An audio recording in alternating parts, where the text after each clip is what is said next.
Crazy reaction था, मैं समझा नहीं सकते। तो बस ये है अपना प्रोजेक्ट निंजा जो कि एंड इसका जो स्टॉक स्पेसिफिकेशंस है उसमें सबसे पहले इंजन टाइप की बात कर लेंगे।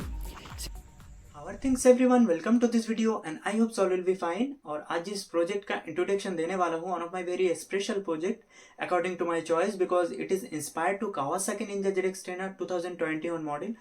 तो स्टोरी शुरू हुआ था 2018 में। पढ़ाई के बाद मैं एक जॉब कर रहा था और बचपन से मेरा एक ड्रीम था बाइक डिजाइनर बनने का, लेकिन कुछ फिनेंशियल रीजंस की वजह से वो हो नहीं पाए। और फिर 2019 में मैं सोच रहा था बाइक के ऊपर इतना टाइम्स दिया है बचपन से और इतना इंटरेस्ट रहा है, तो उसी के ऊपर मेरा करियर बनाना है। तो उसके लिए एक कंप्लीट प्रोजेक्ट बना के यूट्यूब चैनल स्टार्ट करना है। उसके लिए जो भी गैजेट्स चाहिए होता है, तो उसके लिए घर से पैसे मांग के नहीं मिलेगा, तो वो एक अलग स्टोरी है, फिर कभी बताएंगे। फिर अभी बाइक की स्टोरी बताते हैं। फिर 2020 में एक वेबसाइट से मेरे डिवाइस पे नोटिफिकेशंस आया Kawasaki Ninja ZX-10R latest model. फिर मैंने फेक न्यूज समझ के रख दिया। फिर बाद में क्लिक करके अंदर जाके देखा 2021 में वाला मॉडल लॉन्च होने वाला है और बहुत ही प्यारा, बहुत ही ब्यूटीफुल मॉडल्स था, मुझे बहुत पसंद आया पर्सनली। एंड मैंने फिर डिसाइड किया उसी के ऊपर प्रोजेक्ट बनाना था। प्रोजेक्ट कंप्लीट करके मैंने बाइक के पेंट वाली शॉप पे जाके उनको दिखाए, तो उन्होंने समझ नहीं पा रहा था। तो अच्छे से समझाने के बाद उन्होंने कहा बाइक के टिपिंग से पहले अगर आप आके समझा देंगे तो हो सकता है। और बाइक के बॉडी पार्ट ओपन करने की रिस्पॉन्सिबिलिटी आपको लेना होगा, बिकॉज हमारा जो फाइनल हुआ था प्राइस 7,000 में। तो मैंने कहा जी बिल्कुल हो सकता है, कोई प्रॉब्लम नहीं है। तो उन्होंने मुझे कॉल, फिर मैंने बाइक छोड़ के आए, फिर उन्होंने मुझे कॉल करके बुलाती थी, फिर मैं जाके उनको समझा देता। ऐसे करते करते पूरा प्रोजेक्ट कंप्लीट हुआ 1 महीने के अंदर। तो एक दिन जाके मैंने बॉडी पार्ट फिटिंग करके बाइक्स लाने में बहुत ज़्यादा रात हो गए थे।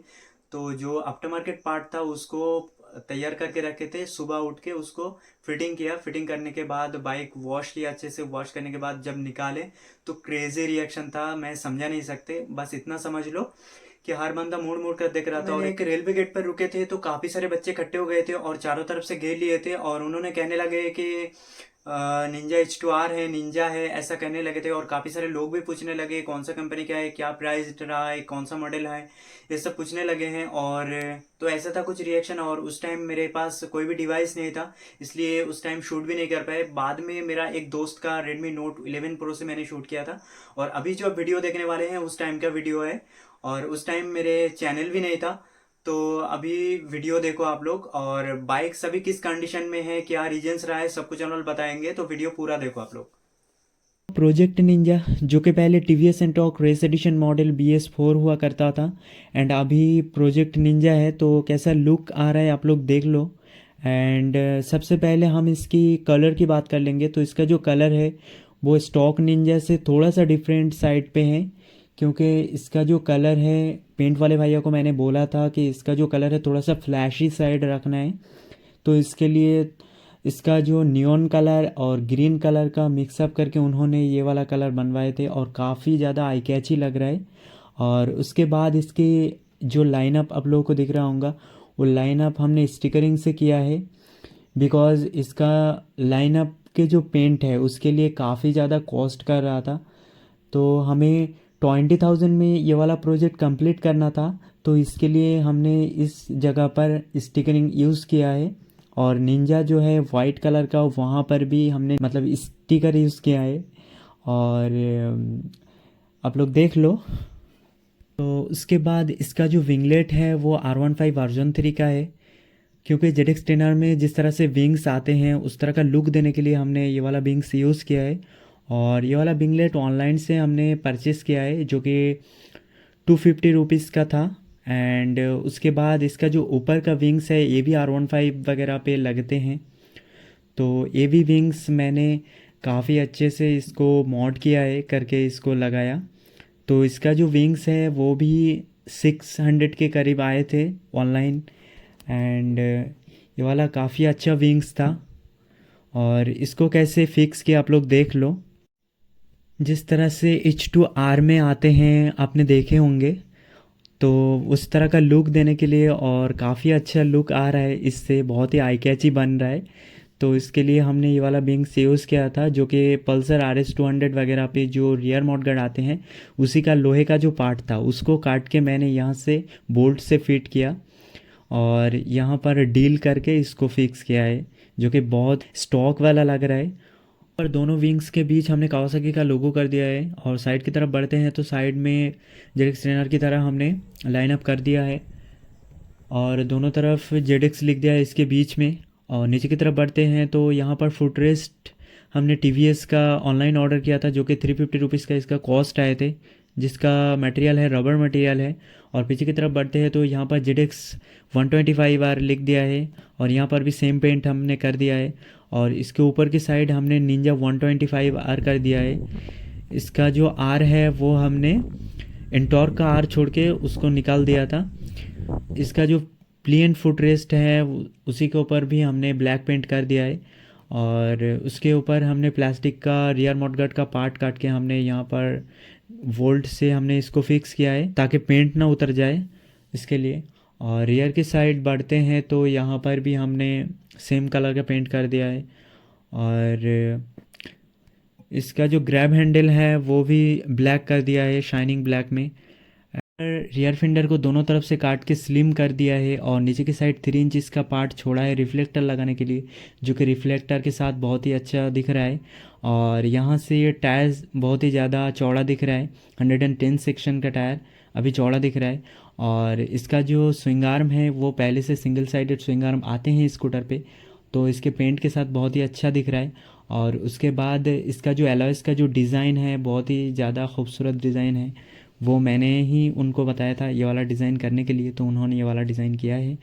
और इसके ऊपर बोल्ट के ऊपर मैंने एक कैप लगा दिया है जो कि बहुत ही ज़्यादा प्रीमियम लग रहा है। इसके हेडलाइट के ऊपर जो वाइट लाइनअप है वो टेनर से इंस्पायर्ड है, जो कि टेनर के उस वाले मॉडल में था। और इसके बाद इसका जो मिरर्स है वो इंडिकेटर्स के साथ इनबिल्ट है, जो कि दोनों तरफ से दिखते हैं। और इसका कॉस्ट आए थे 1600 के करीब, जो कि ऑनलाइन ऑर्डर किया था हमने। और इसको फिक्स करने के लिए हमने अंदर से एक लोहे का एक पार्ट यूज़ किया है और बाहर से प्लास्टिक के ऊपर डील करके इसको फिक्स किया है, जो कि काफ़ी अच्छे से स्टॉक वाला फिटिंग आया है। और दोनों तरफ से ये जलते हैं तो काफ़ी ज़्यादा खूबसूरत दिखते हैं नाइट में और डे में भी। और इसके वाइजर के ऊपर छोटे छोटे होल्स दिख रहे होंगे, वहाँ पर हमने डील करके पल्सर RS200 का वाइजर हमने ऑनलाइन ऑर्डर किया था, जो कि 650 रुपीज़ का कॉस्ट आए थे, उसी को हमने इंस्टॉल किया था।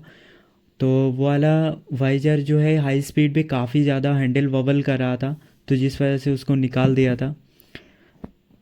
एंड इसका जो थ्रॉटल ग्रिप है वो हमने बैरको का यूज़ किया है, जो कि 1000 रुपीज़ का कॉस्ट आए थे ऑनलाइन। एंड इसका जो रबर का क्वालिटी है वो थोड़ा सा पुअर क्वालिटी का है। एंड इसके बाद इसका जो गर्ड है वो उसको यूज़ करने के लिए हमने इसका अंदर एक बोल्ट वेल्डिंग करके इसको फिक्स किया है, जो कि अच्छे से फिट हो गया है। एंड उसके बाद फ्रंट मॉडगार्ड है वो हमने यूज़ किया है यामाहा रेज़र स्कूटर का, जो कि हमने शोरूम से परचेज़ किया था 850 रुपीज़ का। और इसको फिक्स करने के लिए हमने ऑनलाइन आते थे यामाहा RX100 वगैरह और बॉक्सर के लिए जो आते थे वही इंडिकेटर शोल्डर हमने यहाँ पर यूज़ किया है, जो कि बहुत ही अच्छा वाला फिटिंग आया है। एंड उसके बाद इसका पीछे की साइड थोड़ा सा टच हो रहा था ब्रेकिंग और स्पीड ब्रेकर पे, तो इसके लिए हमने यहाँ पर पीछे की साइड 1 इंच काट दिया है, तो अभी प्रॉपर फिटिंग हो गया है। अब थोड़ा सा पीछे की साइड चलते हैं। पीछे की साइड हमने हाइड्रोलिक इंक्रीजर यूज़ किया है अपर साइड, एंड उसका जो प्राइस रहा है वो था 450 रुपीज़ का था। एंड उसके बाद इसका जो साइलेंसर के ऊपर हमने एक डिज़ाइन दिया है 00, जो कि बहुत ही ज़्यादा खूबसूरत दिख रहा है और दूर से भी अच्छा दिखते हैं। तो ये था कुछ इस प्रोजेक्ट का मॉडिफिकेशन। अभी इसका स्टॉक स्पेसिफिकेशंस की बात कर लेते हैं। एंड इसका जो स्टॉक स्पेसिफिकेशंस है उसमें सबसे पहले इंजन टाइप की बात कर लेंगे। Single cylinder SOHC 4 stroke air cooled spark ignition engine. Cylinder bore 53.5 mm का है। इसका स्ट्रोक 55.5 mm का है। एंड इसका जो 124.79 cc का है। एंड देन इसका जो कंप्रेशन रेशो है 9.8.1 का है, जो कि एयर कूल्ड इंजन है, जो कि मैक्सिमम पावर प्रोड्यूस करती है 9.4 PS का 7500 RPM पर। एंड इसका जो मैक्सिमम टॉर्क है 10.5 Nm ऑफ टॉर्क 5500 RPM पर। एंड इसका जो टॉप स्पीड आए थे जो मैंने निकाले थे हाईवेज पर सिंगल में, तो वो आए थे 106 के करीब। और उसके बाद इसका जो वेट है वो कर्ब वेट है 116 kgs का है। इसका जो फ्रंट डिस्क ब्रेक है वो 220 mm का है एंड इसका जो रियर ड्रम ब्रेक है 130 mm का है एंड इसका जो टायर साइज़ है 100/80/12 inch 53L tubeless tyre and इसका जो रियर टायर साइज़ है 110/80/12 inch 61L tubeless tyre and इसका जो बैटरी है 12 वोल्ट 100 वाट का है एंड इसका जो इंजन है वो कार्बोरेटर इंजन है ड्राई वॉश का। इंजन ऑयल कैपेसिटी है 930 ml का है एंड इसका जो फ्यूल टैंक कैपेसिटी है 5.2 लीटर्स का है। जो हेडलाइट एंड टेल लाइट है फुल्ली एलईडी दोनों तरफ ही मिलते हैं। इसका meter console fully digital LCD display Bluetooth navigation के साथ आते हैं एंड इसमें सारे फीचर्स मिलते हैं आपको। एंड ये था कुछ इसका स्टॉक स्पेसिफिकेशंस। इसका प्रेजेंट टाइम कंडीशंस और इस कंडीशंस का क्या रीज़न रहा है वो इंशाल्लाह नेक्स्ट वीडियो में बताएंगे एंड इसको जल्द से जल्द सही कराना है मुझे। इसके बाद डिज़ाइन में कुछ अपग्रेड करेंगे इंशाल्लाह। तो 20,000 में हमारा जो प्रोजेक्ट है वो कंप्लीट हो गए थे, पेंट और आफ्टर मार्केट पार्ट और स्टिकर को मिला के। तो आप लोग सोच रहे होंगे कि एक स्कूटारी तो है, इसके ऊपर प्रोजेक्ट बना के खाली पेंट का ही तो काम हुआ है, इतना हाइप बनाने की क्या ज़रूरत है। आप लोग सोचो उस टाइम के हिसाब से, जब 2021 ZX10 लॉन्च भी नहीं हुआ था उस टाइम मैंने कंप्लीट कर लिए थे, तो उस टाइम कितना डिमांडिंग रहा होगा। लेकिन उस टाइम तो बहुत ही उम्मीदें थी उससे, लेकिन अगर आप लोग चाहेंगे और आप लोग प्यार देंगे तो वो उम्मीदें अभी भी पूरा हो सकता है। तो वीडियो अच्छा लगा है तो लाइक्स एंड शेयर कीजिएगा और कमेंट में बताइएगा कैसा लगा है। और अगर आप इसका नेक्स्ट वीडियो में इसका अपग्रेड देखना चाहते हैं तो चैनल को सब्सक्राइब कीजिएगा, तो आपको नोटिफिकेशन मिलते रहेगा। तो मिलते हैं नेक्स्ट वीडियो में, तब तक के लिए bye bye and patience for everything.